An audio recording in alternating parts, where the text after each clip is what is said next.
Hello friends, मैं शशि एक बार फिर से आप सभी का स्वागत करती हूँ आपके अपने चैनल शशि बिजी की क्लासेज में। कैसे हैं सभी लोग? उम्मीद करती हूँ सभी लोग बहुत अच्छे होंगे और अपनी तैयारी को अपनी जैसा अच्छा कर रहे होंगे। तो फ्रेंड्स, ये आज हम लोग इस क्लास में चर्चा करेंगे भारतीय संविधान यानी भारतीय राज्य व्यवस्था। ये इसकी सेकेंड क्लास होने वाली है। तो इस क्लास में हम लोग जानेंगे जो भारत की राज्य व्यवस्था है ये किस प्रकार भारत में लागू हुई और संविधान की मांग किसके द्वारा की गई, संविधान सभा का गठन किस प्रकार हुआ, अंग्रेजों ने हम लोगों को किस प्रकार गुलाम बनाया और किस देश में सबसे पहले संविधान लागू हुआ। तो इस क्लास में इन सारे पॉइंटों को हम लोग क्लियर करने वाले हैं, बिल्कुल बेसिक से। आप लोग बने रहिएगा सभी पॉइंटों को क्लियर करने के लिए स्टार्ट टू एंड तक, ठीक है। तो देखिए, पिछली क्लास में हम लोगों ने जाना था पॉलिटी यानी राज्य व्यवस्था क्या है, पॉलिटिकल साइंस राजनीतिक विज्ञान क्या है, इसमें क्या रखा जाता है, इसका निर्माण किस प्रकार हुआ, और राजनीतिक यानी पॉलिटिक्स क्या है, संविधान कॉन्स्टिट्यूशन क्या है, इसका निर्माण किस प्रकार हुआ। इन सारे तत्वों को हम लोगों ने कल क्लियर कर लिया था, यानी पिछली क्लास में क्लियर किया था, ठीक है। तो आइए क्लास को प्रारंभ करते हैं। सॉरी। तो देखिए, जो भारत की राज्य व्यवस्था है, चाहे अपने देश की हो चाहे किसी अन्य देश की हो, तो देश की व्यवस्था को चलाने के लिए हमें किसकी आवश्यकता पड़ती है। तो किसी देश की व्यवस्था को चलाने के लिए, या अपने घर को मान लो, अपने घर की व्यवस्था को चलाने के लिए हमें किसकी आवश्यकता पड़ती है, रूल्स यानी नियमों की आवश्यकता पड़ती है। पड़ती या नहीं पड़ती है? जब हम लोग नियम से चलते हैं, रूल से चलते हैं, तो हमारे घर की जो व्यवस्था होती है सब अच्छे से चल पाती है। इसी प्रकार हमारे देश की व्यवस्था को चलाने के लिए, अपने देश की व्यवस्था को चलाने के लिए हमें किसकी आवश्यकता पड़ती है, तो नियमों की आवश्यकता पड़ती है, ठीक है। कि देश की व्यवस्था को चलाने के लिए जो भारतीय राज्य व्यवस्था है, इनको हम लोग इनके पॉइंटों को अच्छे से क्लियर करेंगे, ठीक है। तो आप लोग जान रहे थे कि जो राज्य व्यवस्था है ये क्या है। राज्य व्यवस्था यानी राज्य की व्यवस्था। जब राज्य की व्यवस्था चलाएंगे तो हमें किसकी आवश्यकता पड़ेगी, तो हमें आवश्यकता पड़ेगी व्यवस्था यानी नियमों की। व्यवस्था किस प्रकार चलती है, नियमों पर चलती है, ठीक है। तो देश की व्यवस्था को चलाने के लिए, देश की व्यवस्था को चलाने के लिए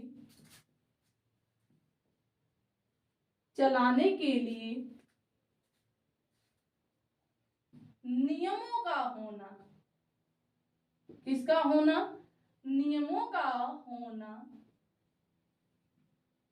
अति आवश्यक होता है, अति आवश्यक होता है, ठीक है। अब देखिए, जब किसी देश की व्यवस्था को चलाने के लिए जो नियम हमें पता हो गया कि अति आवश्यक होते हैं, अब जब इन नियमों को एकत्रित किया जाता है, लिखा जाता है, उसे क्या कहते हैं। जहां पर किसी देश की व्यवस्था या नियम या किसी दस्तावेज को लिखा जाता है उसे संविधान कहते हैं। क्या कहते हैं, संविधान कहते हैं। देश की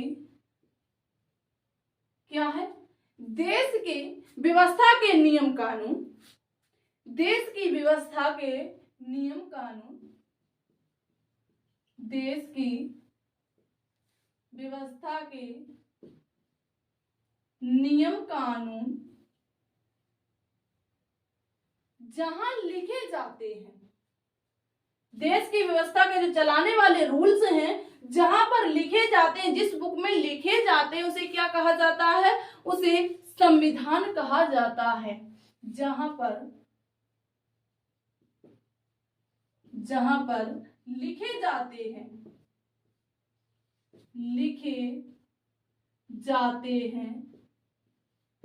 उसे संविधान कहते हैं। क्या कहते हैं, संविधान कहते हैं। क्लियर हो गया। यानी किसी देश की व्यवस्था चलाने के लिए हमें किसकी आवश्यकता पड़ती है? नियम की आवश्यकता पड़ती है, यानी रूल्स की आवश्यकता पड़ती है। और जो रूल्स या नियम होते हैं इनको लिखने की जो विधि होती है, जहाँ लिखे जाते हैं उसे क्या कहते हैं? उसे संविधान कहते हैं। ठीक है, अब देखिए बात आई इसमें संविधान की।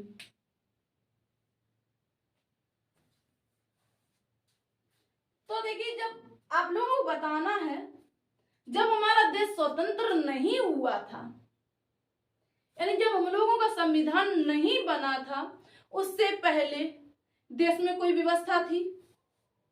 ऐसी कोई व्यवस्था थी जो कोई हमारी बात सुनता और उस पर कार्य करता या उस पर कार्रवाई करता? कोई व्यवस्था थी? तो ऐसी कोई व्यवस्था नहीं थी, यानी कि संविधान से पहले देश में कोई व्यवस्था नहीं थी। किससे पहले? संविधान से पहले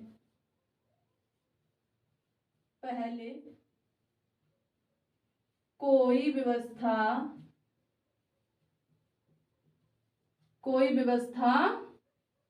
नहीं थी। अब देखिए जब किसी देश या किसी राज्य में कोई व्यवस्था नहीं होगी, कोई नियम कानून नहीं होंगे, तो कोई भी व्यक्ति आकर बस सकता है, कोई भी जा सकता है, कोई भी किसी के घर में घुस सकता है, यानी कि यहाँ पर कोई रुकावट तो है नहीं। ना किसी को आने पर रोका जाता है और ना किसी को जाने पर रोका जाता है। तो जहां पर नियम कानून नहीं होते हैं तो वहां की व्यवस्था कैसी होती है? वहां की व्यवस्था भंग हो जाती है। ठीक है, कहीं डकैती हो रही, कहीं चोरी हो रही, कहीं मारपीट हो रही, कहीं दंगे हो रहे, कहीं कुछ हो रहा, कहीं कुछ हो रहा, तो वहां पर कुछ ना कुछ होता ही रहता है। ठीक है, तो इसी प्रकार हम लोग थे पहले अंग्रेजों के जमाने में, जब व्यवस्था नहीं थी हमारे देश में, जब संविधान बनकर तैयार नहीं हुआ था, जब किसी ने सोचा नहीं था, व्यवस्था न होने के कारण ही अंग्रेजों ने हम लोगों को क्या बनाया? गुलाम बनाया। या व्यवस्था न होने पर, देश के नियम कानून न होने पर अंग्रेज भारत में आकर बस गए। क्या हुआ? किस कारण आए? अगर देखिए, अगर हमारे देश में या अपने देश में कोई नियम कानून होते, आने जाने का वीजा पहले चलते होते, तो क्या कोई आ पाता? तो हमें नहीं लगता कोई आ पाता पहले। ना कोई अंग्रेज आ पाते, ना कोई पुर्तगाल आ पाते, ना कोई डच आ पाते, ना कोई फ्रांसीसी आ पाते। तो पहले ऐसी कोई व्यवस्था तो थी नहीं जैसे अब है, जो कोई वीजा बनवाएगा वो आ पाएगा और जा पाएगा। तो पहले शायद ऐसा होता तो हम लोग गुलाम नहीं हो पाते। ठीक है, तो क्या पहले हमारे देश में व्यवस्था नहीं थी? इस व्यवस्था न होने के कारण अंग्रेज, व्यवस्था न होने के कारण, व्यवस्था न होने के कारण अंग्रेज भारत में आए। कहाँ आए? भारत में आए। अगर कोई व्यवस्था होती तो शायद ये लोग नहीं आ पाते। ठीक है, अब देखिए इसकी बात करते हैं जो हमारे देश में विदेशी आए, यानी विदेशियों को जो आगमन हुआ, सबसे पहले कौन लोग आए? तो देखिए जो सुकरात है, प्लेटो है, अरस्तु जैसे महान व्यक्ति, जो इनका जन्म या जीवन यापन यूरोप देश में हुआ। कहाँ हुआ? यूरोप देश में हुआ। अब देखिए जब ये लोग इतने बुद्धिजीवी व्यक्ति थे, इतने बुद्धिमान थे, दिमाग से इतने तेज थे, तो ऐसे अन्य लोग भी हुए होंगे। तो इसीलिए यूरोप की जो व्यवस्था थी, नियम कानून थे, पहले निर्मित हो गए, यानी कि यूरोप की व्यवस्था पहले बनकर तैयार हो गई। तो इन लोगों ने, जो यूरोप के वासी थे, यूरोप के जो वासी थे, इन्होंने खोज करना प्रारंभ कर दिया। कोई समुद्र के माध्यम से इधर जा रहा, कोई पूरब की तरफ जा रहा, कोई पश्चिम की तरफ जा रहा, कोई उत्तर की तरफ जा रहा, कोई दक्षिण की तरफ जा रहा। यानी कि ये लोग कैसे थे? विकसित थे। इनकी अपनी कोई प्रॉब्लम्स नहीं थी। ये पहले से ही इतने बुद्धिजीवी थे, इतने तेज थे, तो इन लोगों को किसी ने गुलाम नहीं बना पाया। ठीक है, अब देखिए, जब इन्होंने खोज करना प्रारंभ कर दिया तो आप लोग बताएंगे जो हमारा भारत है इसकी खोज सर्वप्रथम किसके द्वारा की गई?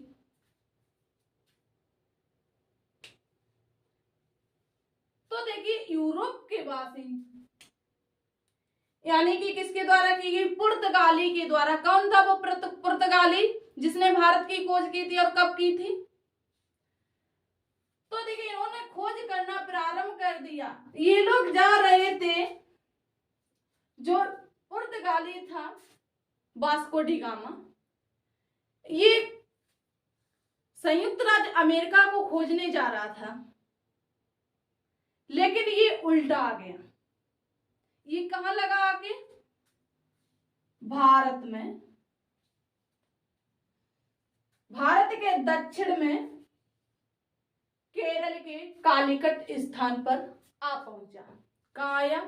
भारत के दक्षिणी बिंदु यानी केरल के कालीकट स्थान पर आ पहुंचा।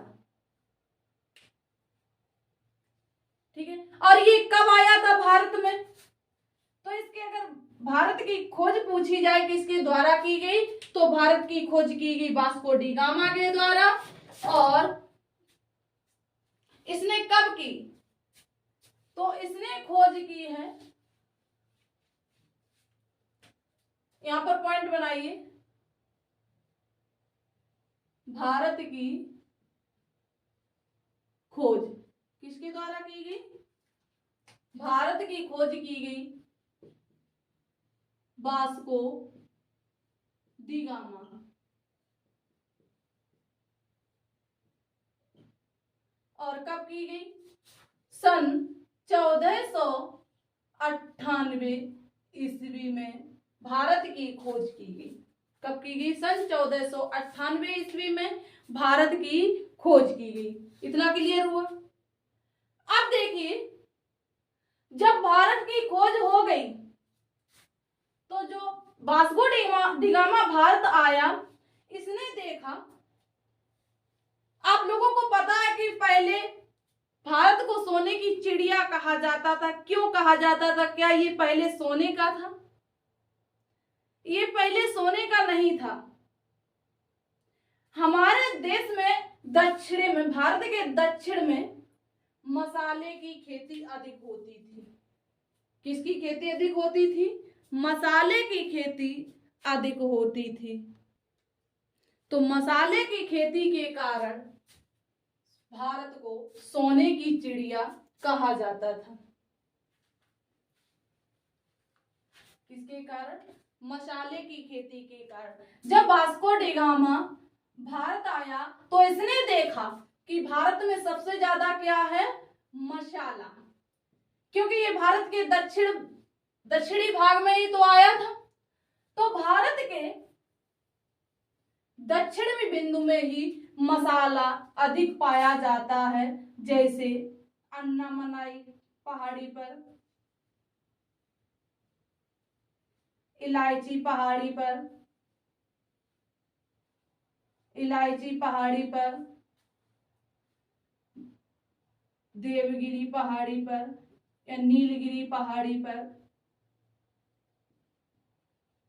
जितनी भी यहाँ पर हिल्स हैं, यहाँ पर क्या पाया जाता था? नीलगिरी पहाड़ी। यहाँ पर मसाला पाया जाता था। ठीक है, जब इसको पता चला कि भारत में मसाला अधिक है तो ये गया अपने देश वापस लौटा, तो इसने वहां पर बताया कि भारत में अधिक मात्रा में मसाला पाया जाता है और हमें इसकी क्या है, आवश्यकता है। इन लोगों को मसाले की आवश्यकता क्यों पड़ी? जो हमारे देश को छोड़कर अन्य देशों में मीट ज्यादा खाया जाता है, तो मीट को गलाने के लिए मसाले की आवश्यकता पड़ती है। ठीक है, तो इन लोगों को क्या थी, मसाले की आवश्यकता थी। तो इसने जब अपने देश में बताया जाके, अपने इलाके में बताया जाके, तो वहां से अन्य व्यक्ति भी आए, अन्य विदेशी भी, भारत में कई विदेशी भारत में आए और व्यापार किया और चले गए। तो भारत में विदेशियों का क्रम क्या है? पहले भारत में कौन आए? पुर्तगाली।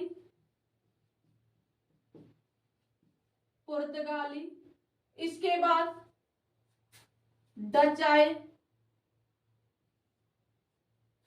कौन आए? डच आए। डच के बाद अंग्रेज यानी इंग्लिश। अंग्रेज के बाद आए फ्रांसीसी। ये इनका क्रम पूछा जाता है, फ्रांसीसी। और देखिए, अगर आपसे पूछा है कि भारत में सबसे पहले कौन आए और सबसे बाद में कौन गए, तो भारत में सबसे पहले पुर्तगाली आए और सबसे बाद में भी पुर्तगाली ही गए। कौन गए? सबसे पहले आए और सबसे बाद में गए। ठीक है, तो अंग्रेजों को क्या कहना, इन्होंने ही हम लोगों को बर्बाद किया।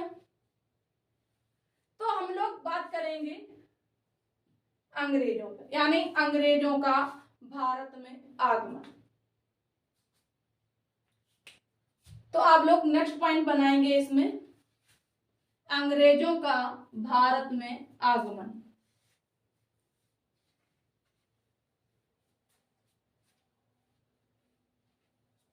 देखिए, इसमें कोई जल्दबाजी नहीं है, आराम आराम से आपको सारे पॉइंट क्लियर कराए जाएंगे। ठीक है,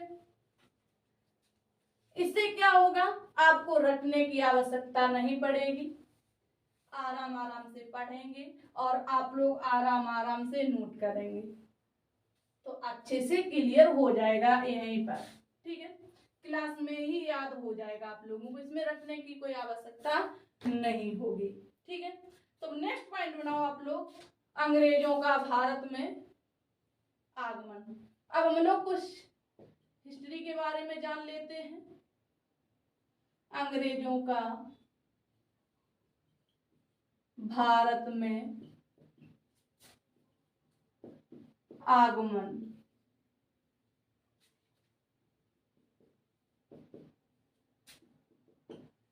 देखिए, जब अंग्रेजों को पता चला कि भारत में क्या है, सबसे ज्यादा मसाला है, यहाँ मसाले की खेती की जाती है। ठीक है, तो इन्होंने कहा कि हम भी भारत में जाके ये व्यापार करेंगे और भारत से क्या लाएंगे, मसाला लाएंगे। तो अंग्रेजों की एक शासक थी ब्रिटिश की महारानी एलिजाबेथ। कौन है? एलिजाबेथ। ब्रिटिश की महारानी, ब्रिटिश की महारानी एलिजाबेथ प्रथम, ये वहां की पहले क्या थी, शासिका थी उस समय की, एलिजाबेथ प्रथम। देखिए, जब अंग्रेजों को पता चला कि भारत में सबसे ज्यादा क्या है, मसाला है, तो अंग्रेजों का एक समूह था। क्या था? अंग्रेजों का एक समूह था। वो समूह कहाँ गया? समूह गया एलिजाबेथ के पास अनुमति लेने के लिए। क्यों? पहले कोई भी कार्य होता था तो सबसे पहले अनुमति लेनी पड़ती थी राजा से। तो वहां की शासिका कौन थी? ब्रिटिश की। तो ब्रिटिश की शासिका थी एलिजाबेथ प्रथम। तो जो अंग्रेजों का समूह था, अंग्रेजों का जो समूह था, वो कहां गया? वो आया एलिजाबेथ के प्रथम के पास, ठीक है, अंग्रेजों का समूह। इस समूह का नाम पूछा जाए तो इस समूह को किस नाम से जाना जाता था, कोई बताएगा? जो अंग्रेजों का समूह था जिन्होंने भारत पर व्यापार करने का विचार बनाया था, इसको किस नाम से जाना जाता था? तो इसे किस नाम से जाना जाता था, सभी बताएंगे एक बार? चलिए, तो देखिए जो अंग्रेजों का समूह था इसको मर्चेंट ऑफ इंडियस कहा जाता था। क्या कहा जाता था? Merchant of adventures. क्या? Adventures. इसे किस नाम से जाना जाता था? मर्चेंट ऑफ एंड वेंचर्स, ठीक है। तो जो ये समूह था मर्चेंट ऑफ एंड वेंचर्स, तो ये कहाँ गया? ये आया एलिजाबेथ के पास और इसने कहा कि मुझे भारत में जाके क्या करना है? व्यापार करना है, वहां से हमें मसाला लाना है। मसाला बहुत कीमती चीज मानी जाती थी, ठीक है। तो देखिए एलिजाबेथ ने सलाह दी, जो इनका समूह आया था अंग्रेजों का एलिजाबेथ के पास, तो एलिजाबेथ ने एक सलाह दी और कहा आप लोग जाओ और भारत में पहले एक कंपनी स्थापित करो। कैसी सलाह दी? आप लोग जाइए भारत और भारत में एक कंपनी स्थापित करो। कंपनी स्थापित करो। किससे कहा? जो अंग्रेजों का समूह आया था मर्चेंट ऑफ एंड वेंचर्स, ठीक है। फिर इन्होंने कहा कि आप भारत में एक कंपनी स्थापित करो और इसके बाद भारत में व्यापार प्रारंभ करो। क्या कहा? इसके बाद आप भारत में व्यापार प्रारंभ करो। तो अंग्रेजों ने जो ये ग्रुप था इनका मर्चेंट ऑफ एंड वेंचर्स, इन्होंने एक कंपनी की स्थापना की भारत में। कोई बताएगा वो कंपनी कौन सी थी जो भारत में सर्वप्रथम स्थापित की गई थी और कब की गई थी? चलिए, तो ध्यान देना आप लोगों को, जो इस ग्रुप के द्वारा कंपनी भारत में स्थापित की गई थी, east India company. East India company. और ये कब स्थापित की गई थी? तो इसकी स्थापना हुई थी सन 1600 ईस्वी में। ये बहुत बार पूछा गया क्वेश्चन है, ठीक है, हर एग्जाम में पूछा जाता है। ईस्ट इंडिया कंपनी की स्थापना कब हुई? सन 1600 ईस्वी में। किसके द्वारा की गई? मर्चेंट ऑफ एंड वेंचर्स के द्वारा की गई, ठीक है। अब देखिए जो ये कंपनी इन्होंने स्थापित कर ली थी, जो एलिजाबेथ थी, इन्होंने इस कंपनी को परमानेंट के लिए स्थापित करने के लिए नहीं कहा था। उन्होंने कहा था आप जाइए भारत में व्यापार कीजिए और व्यापार करने के बाद अपने देश में रिटर्न यानी वापस आ जाइएगा। इन्होंने कंपनी स्थापित करने के लिए समय दिया था कितना? 15 वर्ष के लिए एक चार्टर एक्ट बनाया था। कितने वर्ष के लिए? 15 वर्ष के लिए। 15 वर्ष के लिए एक चार्टर एक्ट बनाया। इन्होंने कहा वहां कंपनी तो स्थापित करोगे पर कितने समय के लिए? 15 वर्ष के लिए ही स्थापित करोगे, यानी 15 वर्ष व्यापार करिएगा और अपने देश वापस लौट आइएगा, ठीक है। लेकिन यहाँ पर एक दूसरे अंग्रेज आए, इन्होंने इस कंपनी को अनिश्चित समय के लिए स्थापित कर दिया, यानी कि अब आप जब चाहो तब तक भारत में व्यापार कर सकते हो, जब तक चाहो तब तक रह सकते हो। अब देखिए, आपको कोई कहीं रहने के लिए छूट दे दे तो आपका मन कोई बहुत अच्छी जगह हो,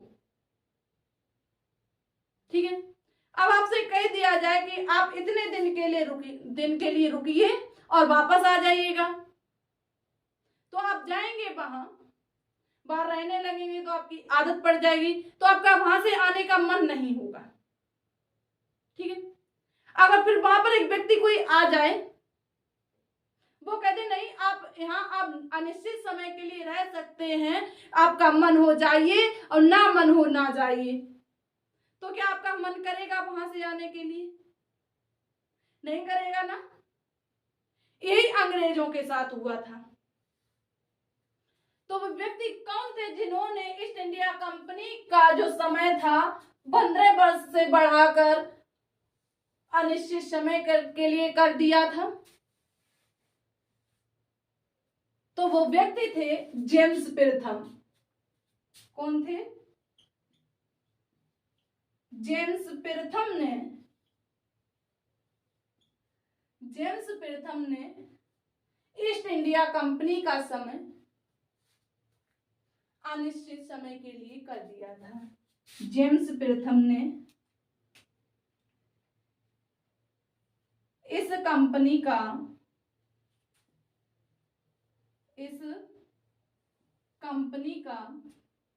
कार्यकाल कितने समय के लिए कर दिया था? अनिश्चित समय के लिए कर दिया था। अनिश्चित समय के लिए कर दिया था। किसने किया था? जेम्स पिरथम ने अनिश्चित समय के लिए कर दिया था। और 15 वर्ष के लिए किसने किया था? तो ब्रिटिश की महारानी एलिजाबेथ पिरथम ने 15 वर्ष के लिए कर दिया था, ठीक है। अब देखिए, जब आप वहां परमानेंट रहने लगेंगे तो वहां के रूल आपको पसंद नहीं आएंगे, कुछ दिनों के लिए पसंद आएंगे, आपके मन में कुछ और होगा तो वहां कुछ और करने के लिए कहा जाएगा, आप नहीं करेंगे। आपकी इच्छा होगी कि जब हम यहाँ रहने लगे हैं तो सभी कानून नियम हमारे आधार पर होने चाहिए, हमारे हिसाब से चलने चाहिए।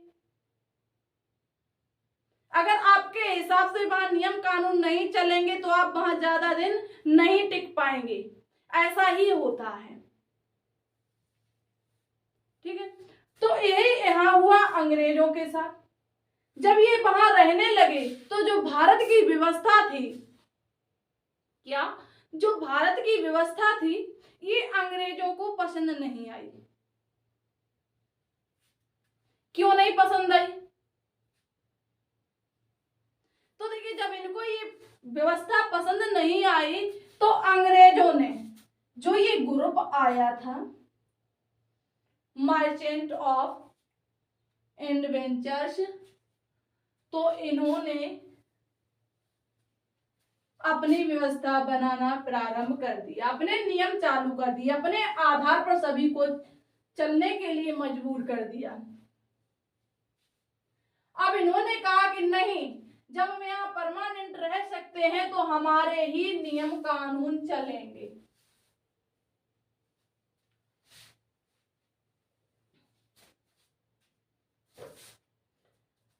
देखिए, जब अंग्रेजों ने वहां परमानेंट रहना प्रारंभ कर दिया तो इन्होंने क्या किया?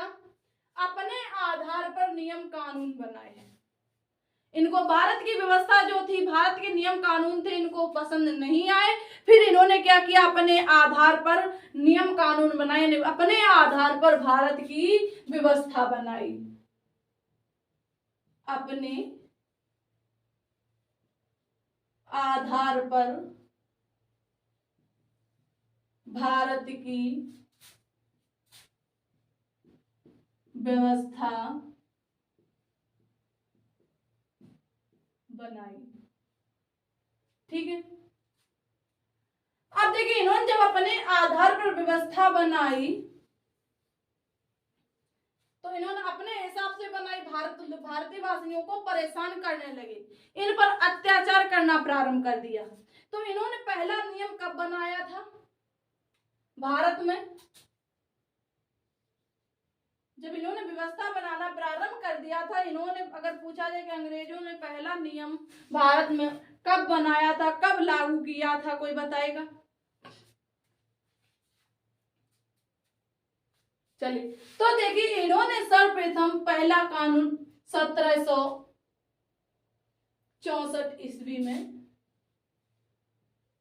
1764 ईस्वी में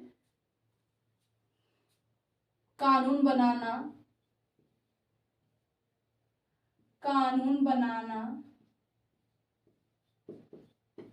प्रारंभ कर दिया था। क्या कर दिया था? कानून बनाना प्रारंभ कर दिया था। कब से प्रारंभ कर दिया था? 1764 ईस्वी से इन्होंने क्या कर दिया था? कानून बनाना प्रारंभ कर दिया था। अपने हिसाब से सबको चलने के लिए बोल दिया था कि जैसा हम कहेंगे वैसा आपको करना पड़ेगा। अब देखिए, बताइए आप लोग गुलाम हो गए या नहीं? यानी किसी और के नियम हो, किसी और का आदेश हो, अब उसके आदेश के आधार पर जब हम लोगों को कार्य करना पड़ेगा तो हम लोग गुलाम होंगे या नहीं? तो निश्चित रूप से गुलाम हो जाते हैं। इसी को गुलामी कहते हैं। तभी से अंग्रेजों ने हम लोगों को, यानी भारतवासियों को गुलाम बना लिया था। यही रीजन था। ठीक है,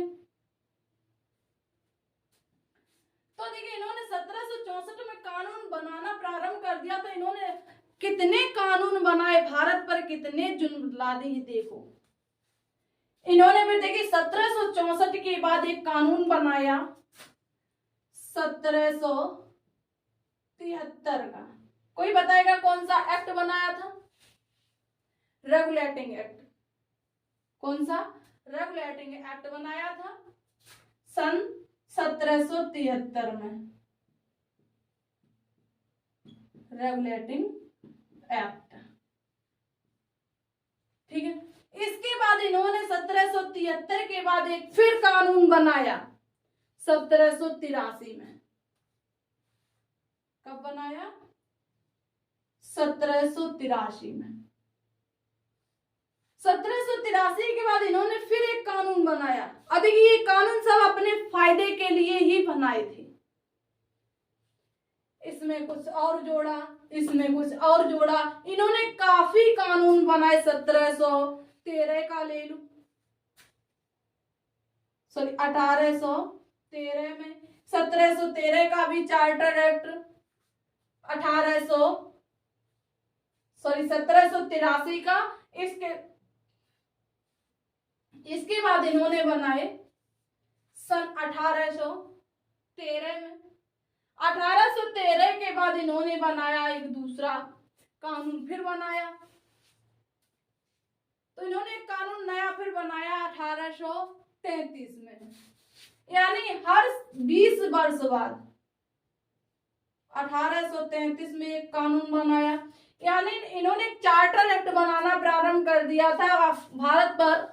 अपने कानून, यानी अपनी जो आदेश थे, अपने कार्य थे, भारतवासियों पर थोपना प्रारंभ कर दिया था। उनसे करवाना प्रारंभ कर दिया था कि आप ऐसा नहीं करोगे तो आपको मृत्यु की सजा दी जाएगी, यानी सर धड़ से अलग कर दिया जाएगा। जब लोग मजबूर हो जाते हैं तो सब कुछ करने को तैयार होते हैं। अपनी जान सबको प्यारी होती है, ठीक है। चाहे वो बच्चा हो, चाहे कोई बड़ा व्यक्ति हो, चाहे अमीर हो, चाहे गरीब हो। देखिए, अब पहले उसमें गरीब और अमीर में फर्क ही नहीं मालूम पड़ा। कब? जब अंग्रेजों के समय भारत के अमीर और गरीब सब बराबर हो गए। क्यों? कानून किसका था? अंग्रेजों का। जैसा वो बताएंगे वैसा करना पड़ेगा। अब उन्हें ये थोड़ी ना दिख रहा था कि ये अमीर हम इससे ऐसा नहीं कराएंगे, इसके लिए अलग कानून बनाएंगे, जो गरीब है इसके लिए अलग कानून बनाएंगे, ऐसा नहीं था। उन्होंने सबको एक साथ थोप लिया था। ठीक है, तो देखिए इन्होंने हर 20 वर्ष बाद एक चार्टर एक्ट बनाया। क्या बनाया? Charter act. इनमें नए नए नियम जोड़ते गए। ठीक है, इसके बाद 1833 के बाद आती है 1835। 1835, फिर इसके बाद इन्होंने एक नियम और जोड़ा 1861 ईस्वी। 1861 ईस्वी के बाद इन्होंने एक नियम और जोड़े, बहुत सारे नियम जोड़े। देखिए ये हम लोग अभी इस प्रकार पढ़ रहे हैं, लेकिन इसकी एक क्लास हम लोग अलग से करेंगे। ठीक है, तब हम लोग जानेंगे 1773 ईस्वी में क्या हुआ था, 1783 ईस्वी में क्या हुआ था, 1813 ईस्वी में क्या किया था अंग्रेजों ने, 1833 में कौन से नियम जोड़े थे, 1835 में क्या किया था, 1861 में क्या किया था, 1892 ईस्वी में क्या किया था अंग्रेजों ने भारतवासियों के पास साथ। 1892 के बाद इन्होंने एक नियम और जोड़ा 1909। कोई बताएगा 1909 में कौन सा अधिनियम लागू किया था? 1909 में मार्ले मिंटो एक्ट या चेम्सफोर्ड अधिनियम, कौन सा किया था आप लोग बताएंगे, कमेंट करके अवश्य बताएंगे। 1909 के बाद इन्होंने एक कानून और बनाया,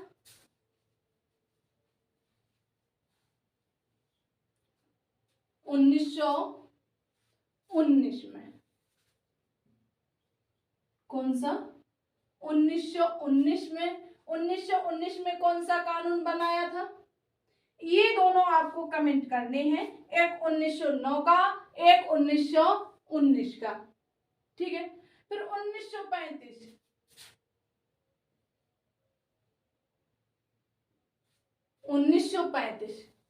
1935 के बाद 1946।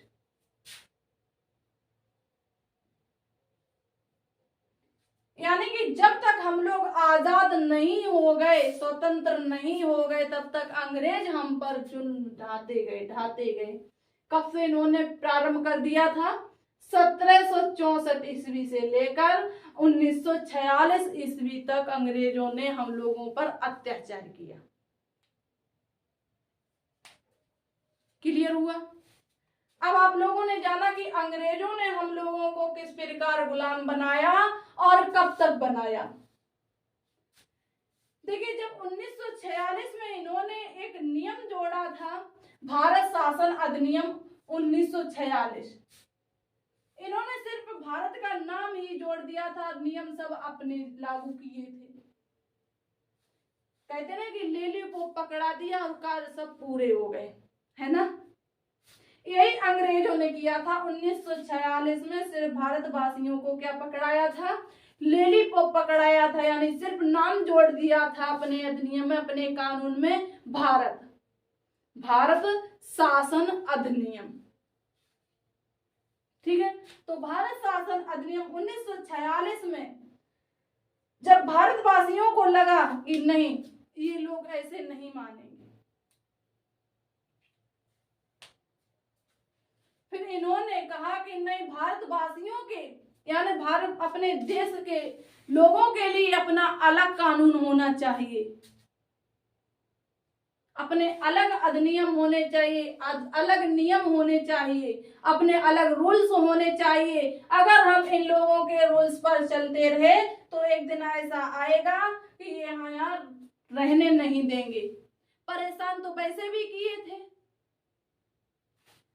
फिर वो वहां से निकाल भी देते, तो इन्होंने क्या कर दिया, 1946 से भारतवासियों ने संग्राम प्रारंभ कर दिया। जो क्रांतिकारी थे उन्होंने संग्राम प्रारंभ कर दिया अंग्रेजों के खिलाफ। लेकिन प्रारंभ तो हो गए थे हम लोग, इन लोगों ने कर दिया था 1835 में। ठीक है, इन्होंने देखिए कि 1946 में मांग की थी किसकी? संविधान की। 1946 में भारतवासियों को लगा नहीं, हमारा अपना एक अलग संविधान होना चाहिए, अपना अलग एक कानून होना चाहिए, अपने नियम होने चाहिए, अपने नियम के आधार पर चलेंगे तो शायद कुछ अच्छा हो सकता है। ठीक है, तो इन्होंने सन 1946 में संविधान की मांग की थी। संविधान सभा की मांग नहीं की थी, ये ध्यान रखना। किसकी मांग की थी? संविधान की मांग की थी। संविधान की मांग की थी कब? 1946 में। इतना क्लियर हो गया? अब देखिए, जब इन लोगों ने, भारतवासियों ने संविधान की मांग की तो इन्होंने कहा कि संविधान जो होगा ये किसी एक व्यक्ति से नहीं बन पाएगा। तो फिर इन लोगों को लगा कि नहीं, इसके लिए अधिक लोग होने चाहिए। तो इन्होंने फिर क्या किया कि संविधान सभा की मांग प्रारंभ कर दी। क्या कर दिया? संविधान सभा की, संविधान सभा की मांग प्रारंभ कर दी।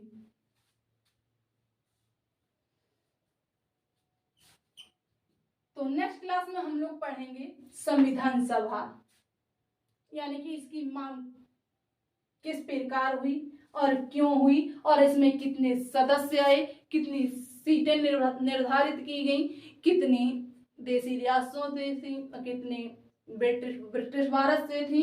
इन सभी पॉइंटों को हम लोग करेंगे क्लियर पिछली क्लास में, एंड जो हम लोग नेक्स्ट क्लास लेंगे उसमें डिस्कस करेंगे। ठीक है, तो आज की क्लास यहीं तक।